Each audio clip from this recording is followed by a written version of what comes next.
Welcome back to another episode of House of Cards.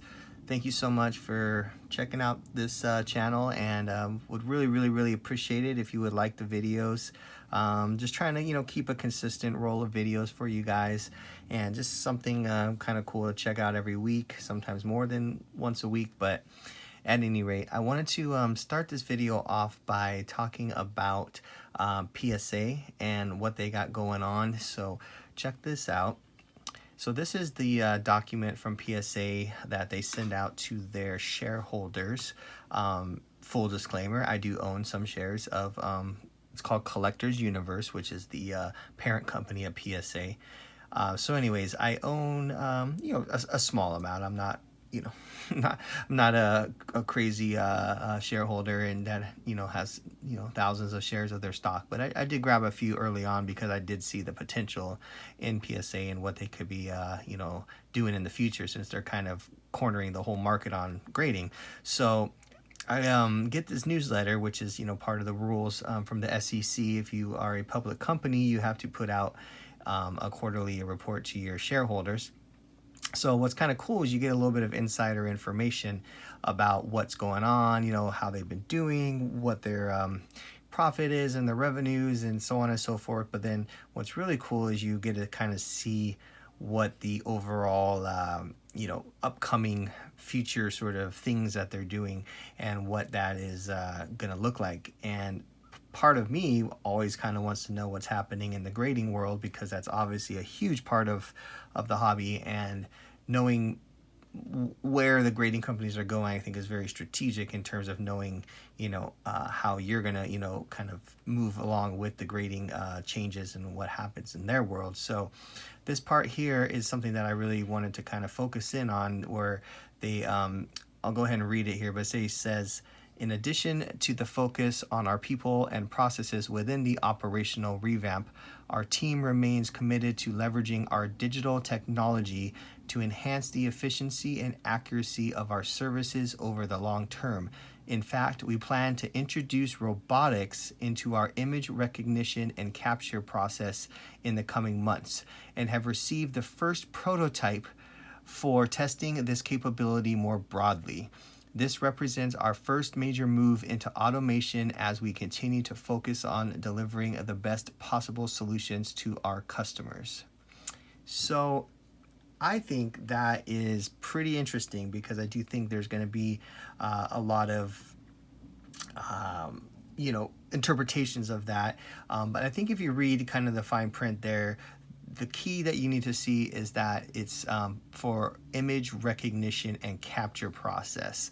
So I don't think we're quite going to get the super robot, that's going to do all the grading, top to bottom, and you're going to just spit them out the back door already graded by a robot.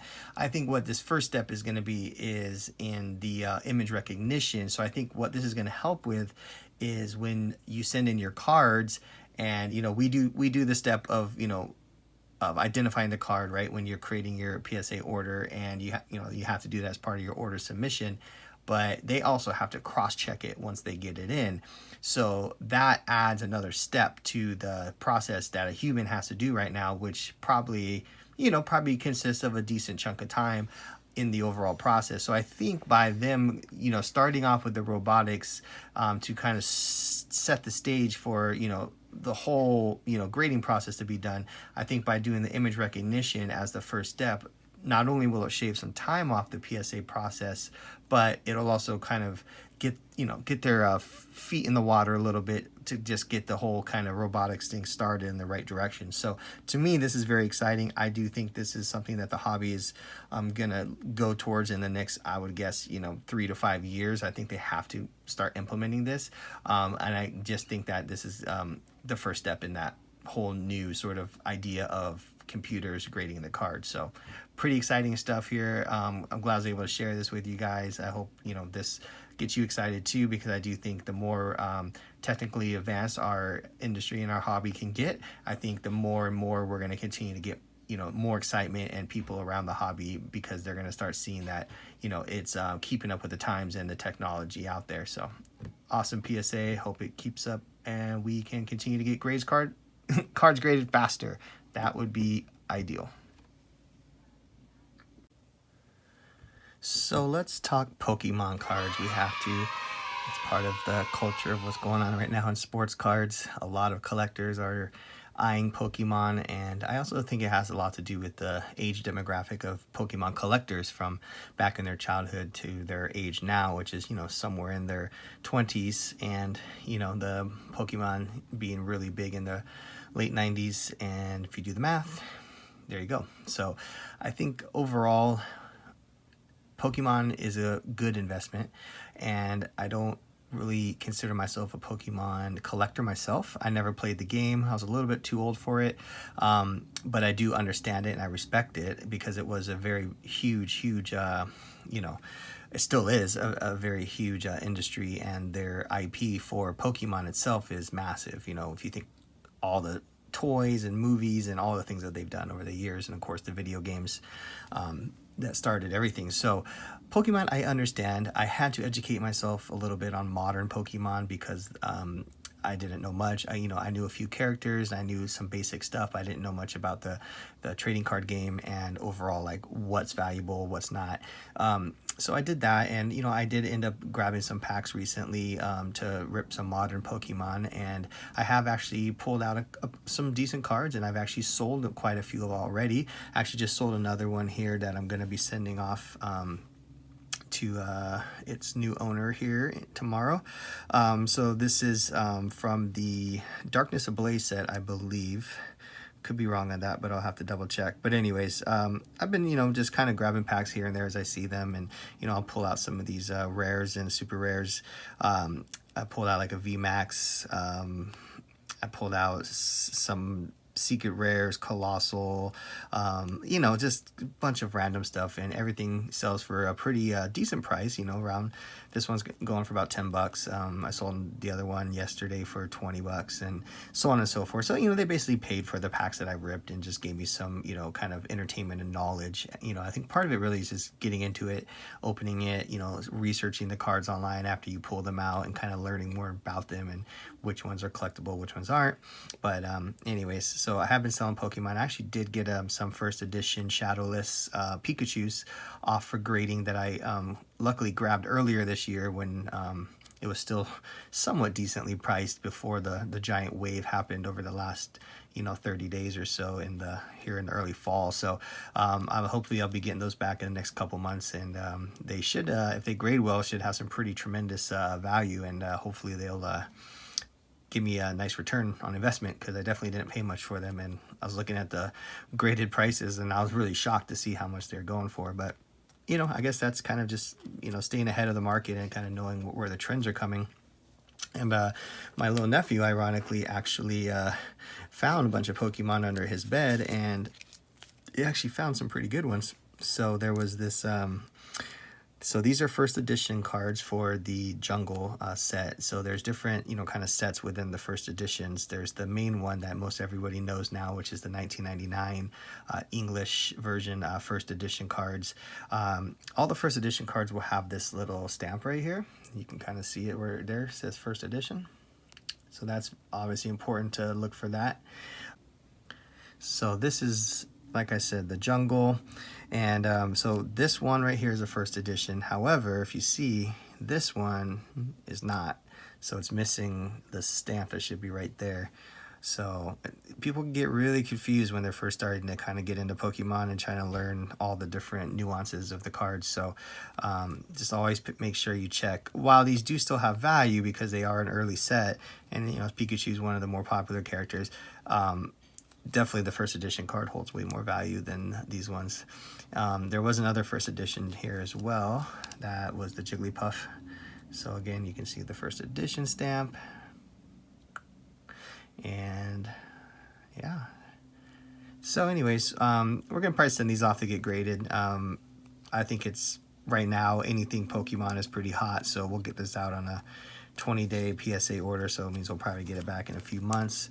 Next year is Pokemon's 25th anniversary, so I think the hype will continue into next year. There's a couple new sets coming out that people are starting to clamor about, so I think Pokemon will have a little bit of a run here. There should be you know, time to grade and still have time to flip if that's what you're into between, you know, now and, you know, let's say next year's big 25th anniversary celebration. I think that's kind of when you want to be, you know, kind of positioned well to be able to offload some cards if that's your game. If you're a long-term investment holder, you're a true collector of Pokemon, then hey, you know, keep on collecting. But excited to send these off, and hopefully we'll do well.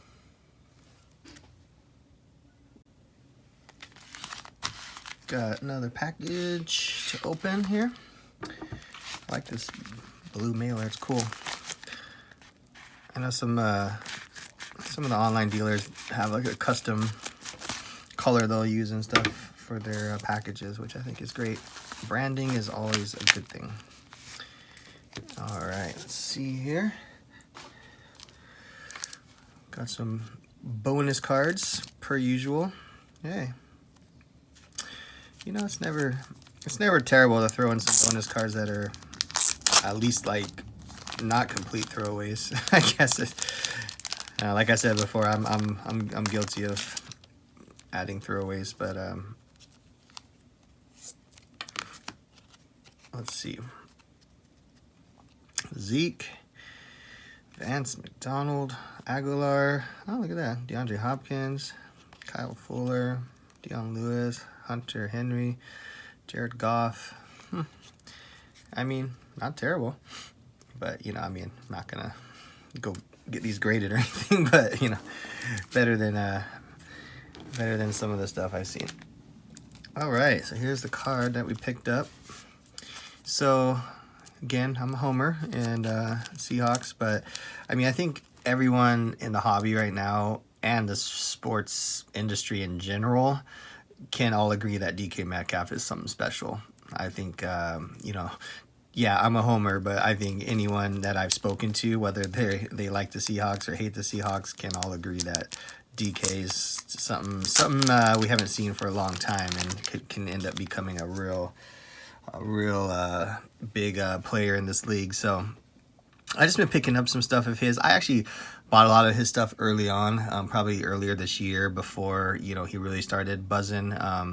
I know he already had some hype around him after last season, but I think he really hit his stride, you know, obviously this season. I think he's really showing people what he can do. It's not just a fluke carryover from his rookie season. So, okay, got a few more things to open.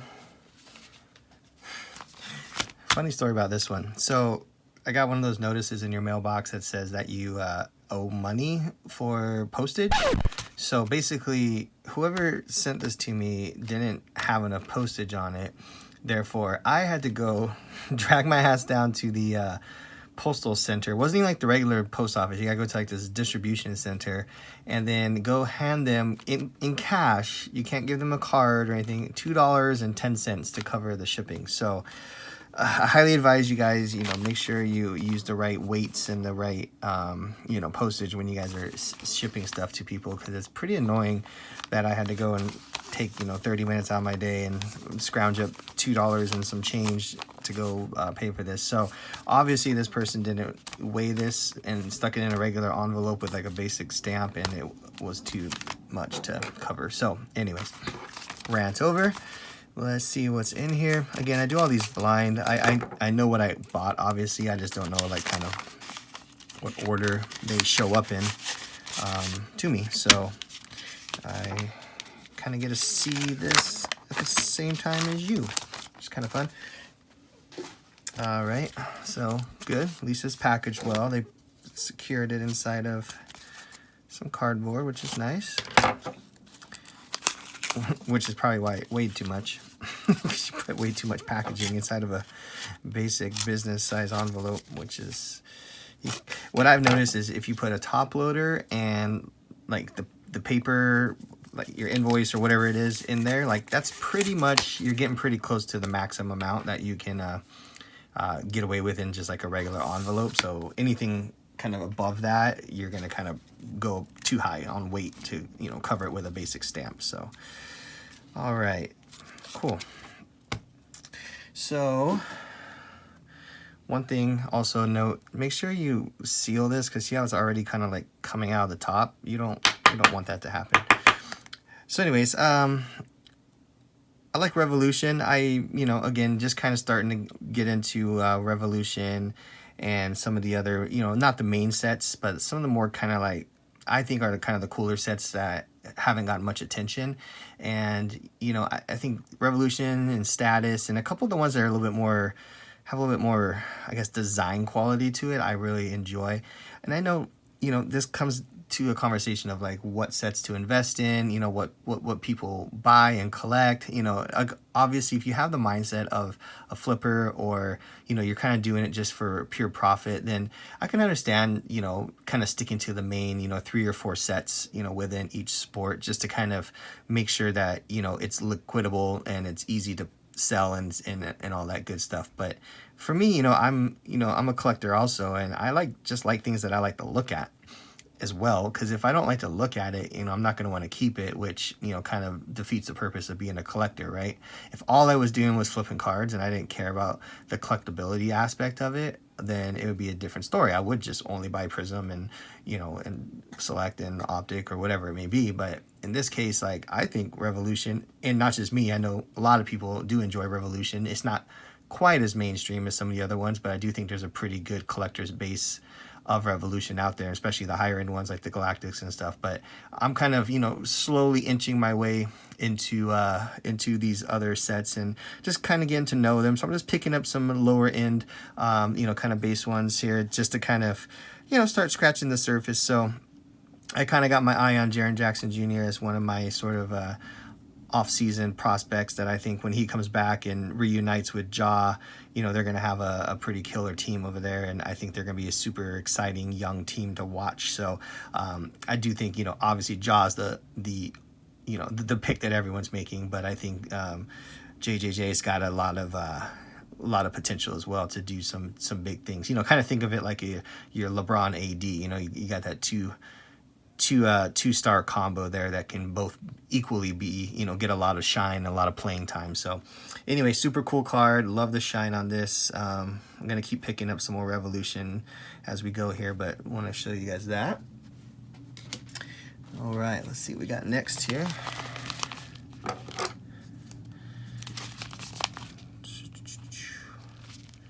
This envelope is decent, so I'm gonna try and maintain the integrity of it, because I'll probably use it again. All right. So again, kind of talking about the more, the sets that aren't the super mainstream sets, but do have a lot of cool, kind of design elements to it. So again, I think these are great places to pick up low priced rookie cards of some of the major stars that everyone's collecting right now. So, the Lukas and whatnot in Status, probably you can get, one of the base Lukas for probably around 50 or 60 bucks. And once you start getting into the parallels, like the greens and the turquoises or whatever the colors are, you start creeping up closer to 100 bucks. But still, I mean, if you compare that to, a base Optic, you're going to be paying half of what you would for a base Optic as you would for a parallel in Status. And again, I know it's not as collectible because there's not as, it's not as mainstream, there's not as big of a hobby sort of aspect to it, but I do think that these are just cool freaking cards. Like, tell me that's not a cool card. Come on.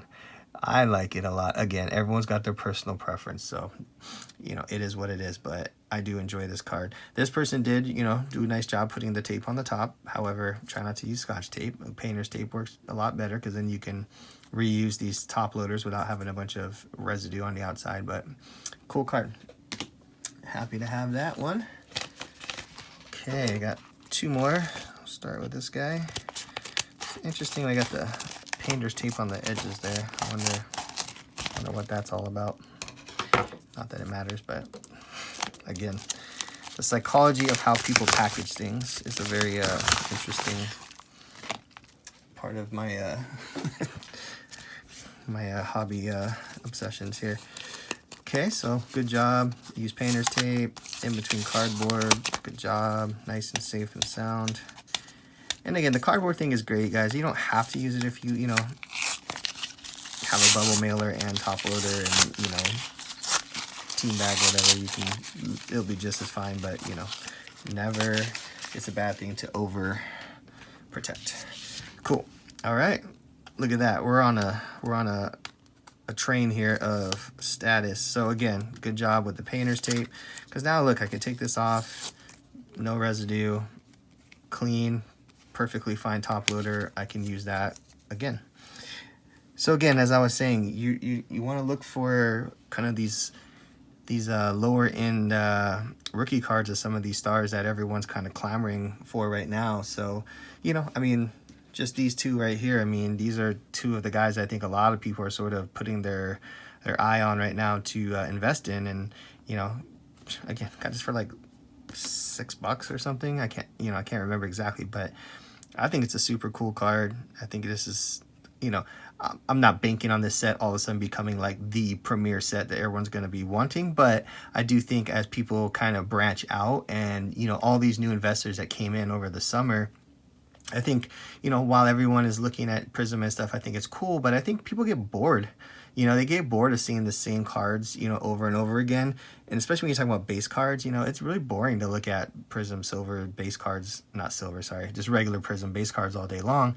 You don't, you know, there's nothing special. You're like, you walk around, you know, and the guy next to you's got the same card, and the guy next to him's got the same card, and everyone's like, wow, flexing the same card. So it's kind of a snooze fest, if you ask me. But I mean, for me, I'd rather have something that I like to look at. But just imagine all of these and like beautiful PSA slabs, you know, lined up with all these, you know, young stars, rookies, you know, in a few different parallels, and just great shine and just really cool colorways. And, you know, I just think these things have a lot of potential for people to get into these eventually. So I'm going to keep picking these up for dirt cheap, and, you know, why not? All right, my last package today. So, nice big bubble mailer, plenty of room. Oh, I know what this is. Sorry about that. Bumped my gizmo. I'm gonna keep that bubble mailer because I could definitely reuse that one. I haven't paid for a bubble mailer in months because I just recycle them. So I'm going to be doing another video here soon, and that video is going to kind of talk more about this card in particular, because I have a lot of kind of thoughts to go on this specific tangent. You'll understand why in a second here. So I picked this up kind of impulsively because I don't know. I know buying cards during the season is not always the smartest thing, but I think if you spend the time and you really are hunting for deals, you know, again, everything's going to be inflated during the season of the sport that is, you know, we're talking about.